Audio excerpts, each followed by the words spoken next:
Ang sabi sa akin ng aking ama, the only advice I can give you, live with honor and follow your conscience. There is no greater nation on earth than our motherland. No greater people than our own. Serve them with all your heart, with all your might, and with all your strength.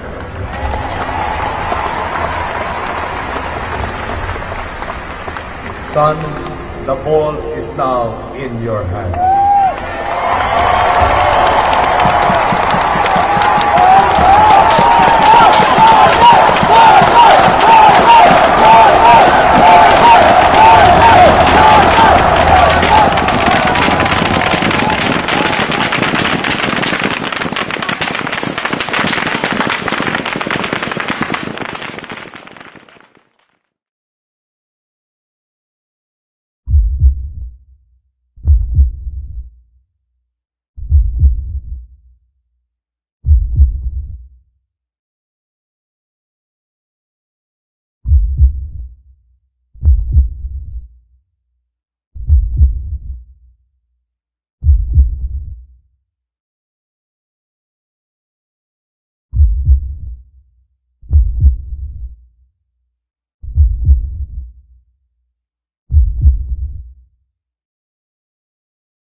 Patuloy na nagpapahayag kahit pa sa panahon ng Semana Santa, ginagamit itong parahan upang ipahayag, ipakita ang kanilang pagsasakripisyo at paglaban sa ugnay, ng ruta at katarungan, justisya sa mga biktima ng massacre. On a day like this, Federico Lasa would rather tend to his farm or visit his son Jesus at the cemetery. But today, Kapedring is out in the streets marching, protesting, demanding justice for his dead son.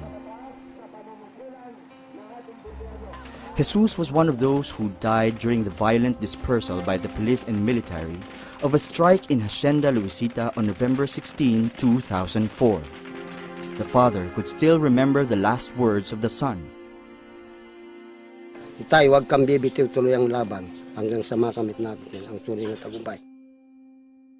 Although Kapedring and the other farmers and workers of Hacienda Luisita and the Central Azucarera de Tarlac have not directly blamed Senator Benigno Noynoy Aquino III for what has come to be known as the Hacienda Luisita massacre, they are convinced that he too should answer for it.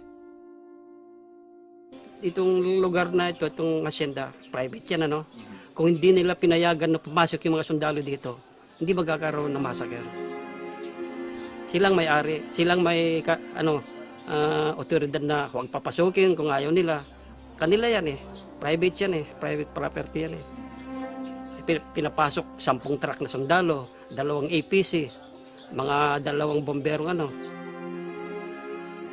Such accountability, they say, is important now that Noynoy Aquino is running for president. For Kapedring and the other victims of the massacre, it goes to the heart of the competence of Noynoy Aquino. Kung hindi niya kayang asikasuhin itong Hacienda Luisita, paano niya pamumunuhan itong bansang Pilipinas kung hindi niya asikasuhin itong Hacienda Luisita? Kukunti lang ito, kaliit na problema, hindi niya masolusyonan. Buong second district ng Tarlac, tinitignan kung ano yung nasaan yung kwalipikado ba siya sa pagka-presidente. Kasi nga, ang tinitignan namin, 3 terms, 9 years bale, na congressman siya ng second district ng Tarlac. Wala pa kaming nakikitang nagagawa niya man lang. Kahit na isang tulay na maliit dito, wala man siyang napagawa. Kaya yung sinasabi niyang alisin yung korupsyon, ano yung ginagawa niya doon sa kanyang pagka-congressman noon na wala naman siyang ginawa dito sa kanyang distrito. Gil Palaganas was one of those injured during the violent dispersal. Like Kapedring, Kaboy had toiled for years in the hacienda. Kaboy has mixed feelings about Noynoy Aquino running for president. Bakit hindi pa niya linisin yung solar niya bago siya lilipat sa ibang solar? Kakunti lang yung hinihingi namin. Tapos yung sinupulis sa amin, bala. Kung yung inihiling namin sa kanya ibibigay, baka isa din kaming sumuporta sa kanyang politika. Kagandang pakinggan kasi yung isang kababayan mo na... Teka,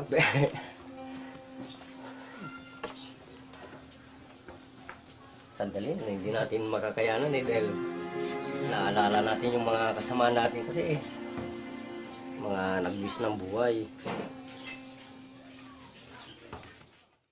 They also questioned the sense of justice of Noynoy Aquino and his family.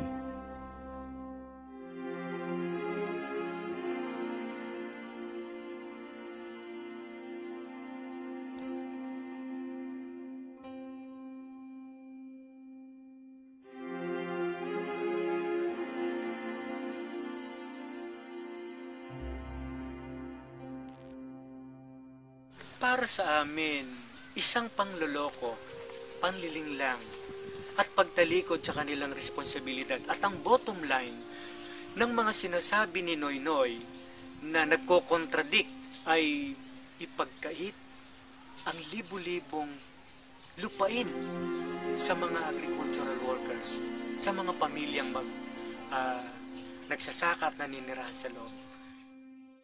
Ang issue ng Hacienda Luisita, hindi lamang usaping napakaliit kung paningin ni Noynoy, yun ay napakaliit dahil ito ay usapin ng libo-libong mga magsasakang naghihirap at nagsasalamin ito ng buong usapin ng reformang agraryo dito sa Pilipinas. So kung hindi mapanghawakan ni Noynoy at hindi niya mapapanindigan at hindi niya maipakita yung kanyang kakayahang resolbahin yung Hacienda Luisita, wala siyang kakayahang resolbahin yung malawakang issue ng kawalan ng lupa sa buong Pilipinas.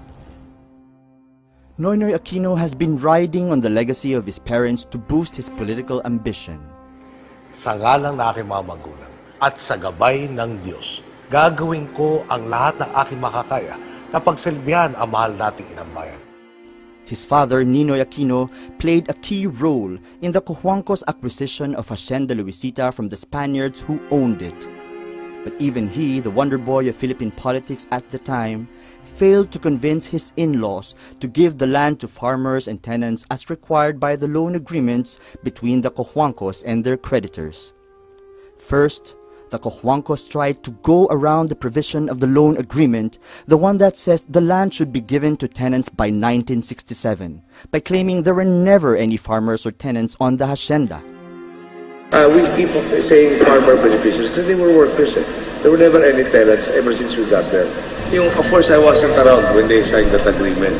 But I am told by my elders that that was a provision. I think the entire provision says something like, farmers if any, or something of that nature.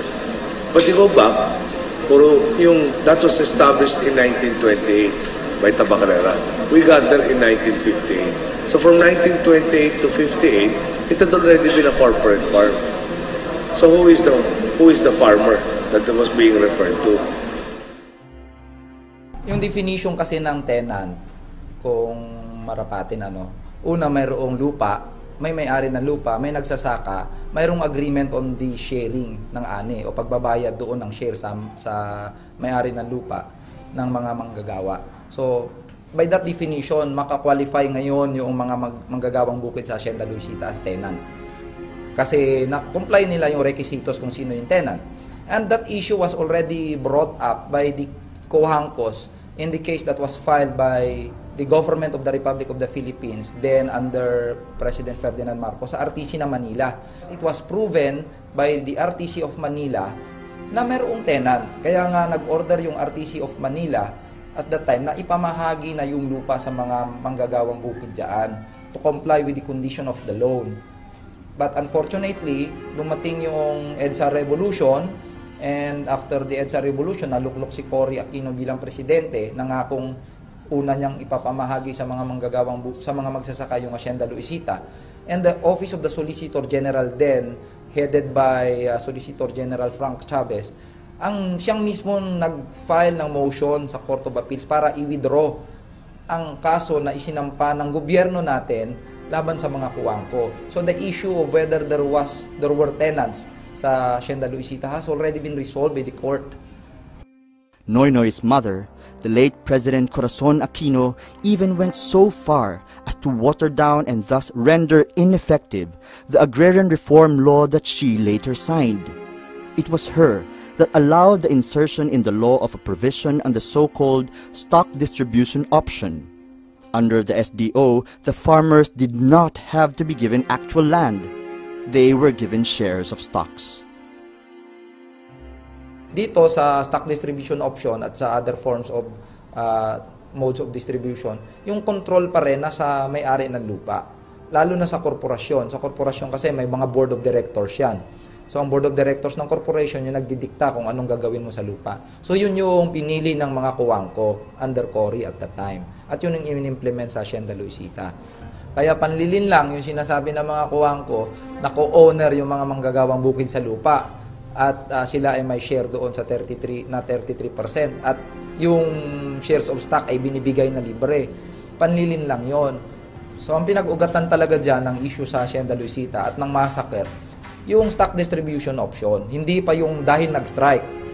Kasi nag-strike itong mga manggagawang bukid dahil tinanggal sila ng mga Cojuangco. Bakit sila tinanggal? Kasi kumontra na sila sa stock distribution option. So nung makalaman ng mga Cojuangco na itong mga manggagawang bukid na ito, mga opisyalis na ito, itong nangunguna para ipawalang bisa yung SDO, kasi SDO lang yung legal na batayan ng mga Cojuangco para mapanghawakan yung kanilang kontrol sa lupa. At ito ngayon kinukontra ng mga manggagawang bukid sa pamamagitan ng kanilang mga lideres. Pinagtatanggal ngayon yung kanilang mga lideres.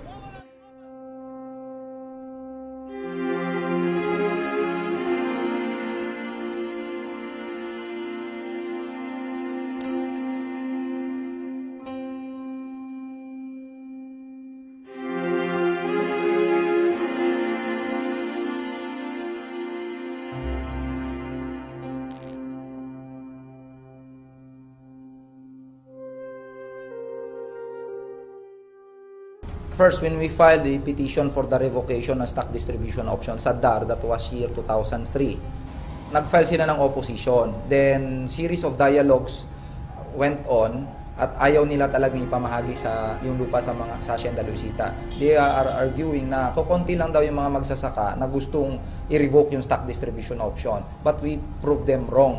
Kasi sa petition pa lang namin, almost 5,600 na yung mga manggagawang bukid na pumirma at gustong i-revoke yung stock distribution option. Second, nag-employ sila ng mga peking, mga manggagawang bukid. Peke kasi in the sense na hindi naman talaga sila doon nagtatrabaho sa hacienda. At nag-submit sila ng mga dokumento sa may Department of Agrarian Reform at ngayon din sa may Supreme Court na ang mga taong ito daw ay gustong ipagpatuloy yung stock distribution option. But we have documents to show na ang iba dito ay mga tauhan nila, iba dito mga barangay kapitan, ang iba dito ay patay. To the extent na ganun yung sila kadesperado. In 2005, the Department of Agrarian Reform determined that the SDO was a failure. It concluded that the SDO only made the lives of the workers and farmers worse. The Department of Agrarian Reform soon junked the SDO and ordered the distribution of Hacienda Luisita to its farmers and workers. But instead of following the order, the owners of Hacienda Luisita went to the Supreme Court, which in turn favored them by issuing a TRO against the DAR's distribution of Luisita land. Kung totoo yung buong Cojuangco na handa nilang ibigay yung Hacienda Luisita sa mga magsasaka, regardless of the share of noynoy, pwedeng sabihan ni noynoy yung kanyang pamilya just to show that he has political will to resolve this agrarian issue, na i-withdraw na natin yung kaso sa Korte Suprema at ibibigay yung lupa sa mga magsasaka. The Supreme Court's supposedly temporary restraining order has been in effect since 2006. The recent actions of Noynoy Aquino and his relatives indicate their intention not to part with what they consider as the family heirloom, that is the Hacienda Luisita. So kung pera lang po pinag-uusapan dito, it would behoove us to just say, voluntary offer to sell lang. Ayos pa ako politically. Wala nang binabatid sa aking issue. But if we do that, no, these farmer beneficiaries who number 10,000 will be the ones dividing 4,500 hectares. Okay? Hindi ho doable yata in less than 1 hectare for a single individual to live on. Hindi siya issue na marami yung beneficiary kukontilo yung lupa. Kasi ang may isang mode na pwedeng at ina-allow na moda ng pagdidistribute. Ibigay mo sa korporasyon o sa kooperatiba ng mga magsasaka, at ang kooperatiba ng magsasaka yung bahalang mag-manage ng lupa. Sa Hacienda Luisita may organization na dyan eh. May existing organization yung ulwo tsaka yung ambala. So pwedeng ibigay na sa ulwo at ambala, ang ulwo at ambala yung mag-manage ng lupa. The point is, dapat yung lupa kasi hindi na nakatali sa kamay ng mga Cojuangco. Noynoy vehemently objected to the Supreme Court's decision allowing President Gloria Macapagal Arroyo to appoint the Chief Justice during her remaining days in power. While he depicted himself on this issue as a protector of democracy, a far bigger reason, according to critics, is that whoever becomes the next Chief Justice will have to contend with the High Court's TRO. Clearly, Noynoy Aquino needed a Supreme Court that is favorable to him and his family. In the heat of the campaign, and as he faced endless questions about Hacienda Luisita, Noynoy Aquino announced that he would distribute the land within the next 5 years. But his cousin Fernando Cojuangco, the chief operating officer of Hacienda Luisita, refuted him. In an interview with the New York Times, he virtually called Noynoy Aquino a liar. Hacienda Luisita is an issue that is very sensitive to the Aquino family, and therefore any declaration that is made by Noynoy Aquino categorically with regard to giving up the Hacienda Luisita should be taken with a grain of salt and should be taken only as a campaign pronouncement rather than a real, sincere commitment. Kung gusto nilang ipamahagi yung lupa, huwag nang hintayin yung 4 years. I-atras nila yung apila nila sa Supreme Court, ibalik na yung lupa sa mga tao. Huwag nating sabihin ipamahagi dahil kinangkam nila yan, ibalik na nila yan. Siguro, hindi naman nila madi-deny na marami na yung nag-wish ng buhay dyan para sa lupa. For Kapidring and many of the farmers and workers in Hacienda Luisita, the struggle for land is a matter of life and death. Hindi kami naniniwalang ipamimigay, pamamahagi ang lupa ng Hacienda Luisita. Kung gusto niyang kumandidato at kami sumuporta sa kanya, pamigay na yung lupa dahil ang lupa ay amin.